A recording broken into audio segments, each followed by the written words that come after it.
Okay, so today,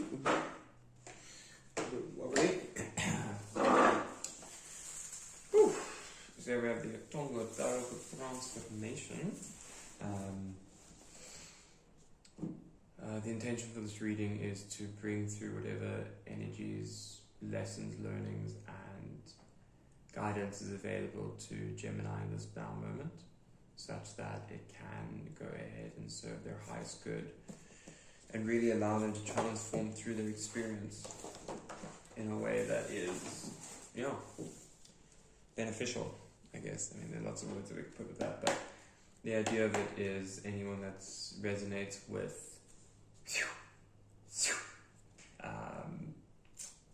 becoming their best selves on a very, not just in conscious mind, but in every layer that exists. And this is where some of the things we'll go into at certain times are things like cleaning your DNA, so that the genetic memory that plays through you can be brought into the highest resonance.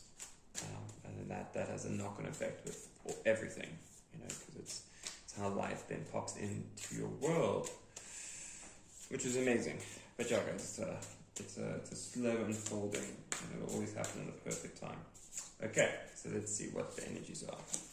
So, Gemini, at the moment you're currently, you're making a lot of steps forward, but I think one of the big things with that is that it might feel like you're not quite making as much progress or as much effect as quickly as you can. So these cards are awesome because they have a vision quest associated with the major arcana. So just because this came out first, we'll just touch on it briefly. So it's overcome fear and tame the beast within. What tendencies need taming, and how do you express yourself?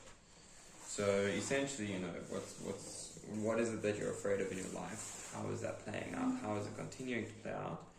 And how have you maybe been resistant to that? Being an air sign, you are very likely to be very tuned into the cycles of the mind, and in a really beautiful way that you can see both sides. But sometimes that can allow you to live more in fear than in love with it. And this love that we wish to embrace and embody is one that is rooted in in self-love, because we can only know how to love another when we truly love ourselves, and that comes with swimming in deep waters. So we've got the Empress here, and it speaks on that, giving ourselves the self-love first, and the ability to know that we are capable more than of standing on our own 2 feet, and that actually when we do this, we allow ourselves the grace to really be able to stand in our integrity. And this is a space of action. This integrity isn't just one of this is how I like it, this is how I like it, this is how I do it, this is how I'm going to continue to do it, and this is why I choose to do it, from a very full space. And it's again that cultivation of inner strength that ultimately then allows it to happen. So you might be going through something at the moment where you're not sure if you made the right decision. You might think that maybe you could have done things differently, and if you had, then maybe things would be better, shall we say, just put up and down into it. So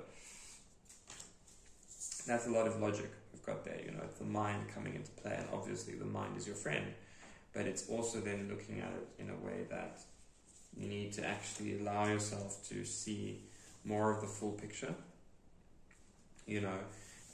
Whatever's happening to you is happening for you, and through you. That through you being the case of this needs to occur for what it is that you actually kind of need to bring in, so to speak. Bring in as an idea of we live in, with, and through people all the time. But the freedom that we're given when we're able to know that the earth is alive as well as we are, and that together we are co-creating this world, is what then actually begins to express the fact that we have connection. That connection is only able to be really used properly when it has inner strength. Not that inner strength where it's needing to be so rooted and regiment that you almost are constantly, what's the word, like moderating your thoughts, because it's, there needs to be an element of awareness within them and not being caught up through that monkey mind. But once that's done, there's the duality. What we resist persists, and what is coming up is allowing us to ultimately be able to return to our innocence. And innocence is our express highway to freedom. Through innocence, we have the logic to see the fact that things are whole as they are, and that brings us into the space of completion. And that completion then means that we have a strong enough foundation that we can then actually build on our strength. But an innocent strength is an important one, because when we allow ourselves to be innocently strong, we are always doing our best to live in such a manner that we create greater levels of connection, and we do this connection in a way that is for others as well as ourselves. We're never wanting to be in such a space that we forget that we are connected, because that is the quickest way to actually come into a space of war. When we know that we are connected to all of those around us, and that our actions has an integral connection to everyone, then we can know that what battles are worth fighting, and in that space, how can I remain in my integrity when I fight those battles? Because I might feel like I have to, or I should, or I may have, or whatever it is that is appearing for me in a space of connectedness might actually be simply there for that moment.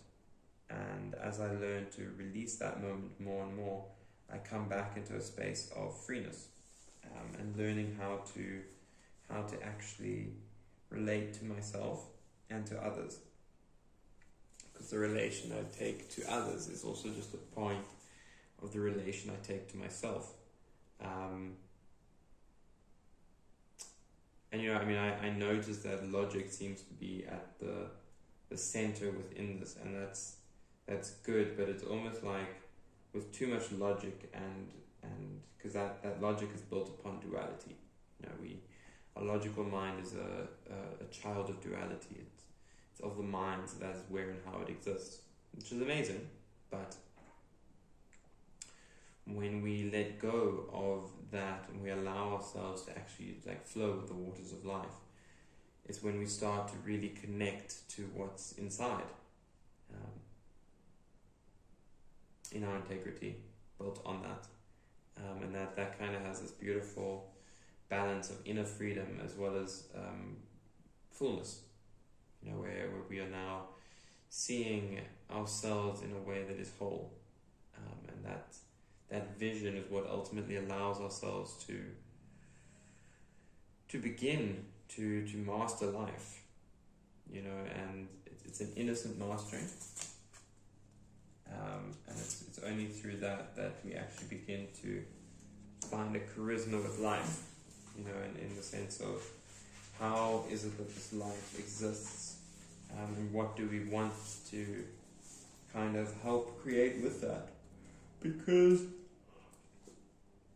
when we create from a more full space, whole space, we ultimately allow ourselves to be in this beautiful structure and formation. But sometimes the people that sell ourselves short aren't others but our own selves. And this is also just, it's what you stand up for. What in your life moves and you move with it. Because whatever that is, go to that, be with that. Learn to hold that more and more.